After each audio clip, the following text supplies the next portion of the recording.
Hi నమస్తే, నేను మీ దుర్గారావు. ఇప్పుడు మనం నారుమడిలో ఉన్నాము. ఈ నారుమడి ఈ ఒడ్లు రకం వచ్చేపాటికి 13-18. ఈ యొక్క 13-18 రైతులకు చాలా కంఫర్ట్గా ఉండిద్ది. వరి వ్యవసాయంలో ముఖ్యమైన పాత్ర వరి. మన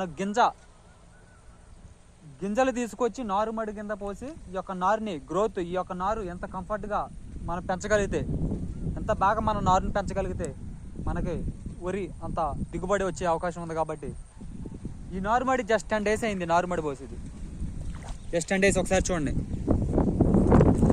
జస్ట్ 10 days అయింది నారుమడి. ఎదుగుదల చాలా బాగుంది. ఎదుగుదల విషయంలో మట్టుగా చాలా బాగుంది. అలాగే ఈ యొక్క నారుమడికి తెగుళ్ళ విషయం చాలా తక్కువ. తెగుళ్ళు అంటే నారుమడి పోసిన ఇప్పటివరకు స్ప్రేయింగ్ కానీ భూముల మందు కానీ వేయలేదు. నారుమడి పోసిన తర్వాత చాలా తెగుళ్ళ విషయంలో చాలా మైనస్. తెగులు అంటే తెలియని ఒడ్లు రకం ఏదైనా ఉందంటే 13-18. ఈ యొక్క రకం గత సంవత్సరాలు బట్టి వాడుతున్నాం మేము. చాలా బాగుంది. దిగుబడి విషయంలో కూడా అధిక దిగుబడి విషయంలో కూడా బాగా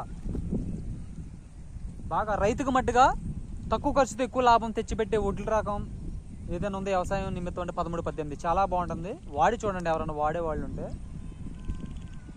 నెక్స్ట్ ఇది 10 days అయింది నారుమడి. జస్ట్ చూద్దామని వచ్చాము. నారుమడి అలా ఎలాగుందంటే బాగుంది, అందుకే ఈ వీడియో తీయడం జరిగింది.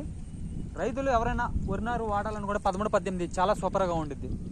ఎవరైనా వాడుతానంటే ట్రై చేయండి. ఈ యొక్క సీజన్ మొదలైపోయింది. నారుమడి పోయడం, ఓడవడం, వాటిని కోసిన తర్వాత దిగుబడి ఎలాగుంది, మధ్యలో కూడా మనం ఈ యొక్క నారుని వేసిన తర్వాత పొలం ఎలాగుండిద్దో, దాని గ్రోత్ ఎలాగుండిద్దో, గ్రోత్ మొత్తం వీడియో తీయడం జరిగింది. ఆ యొక్క నెక్స్ట్ వీడియోలో పెడతా. Thank you, bye. చూడండి అందరూ ఒకసారి. 10 days నారు ఓన్లీ. Okay, good bye.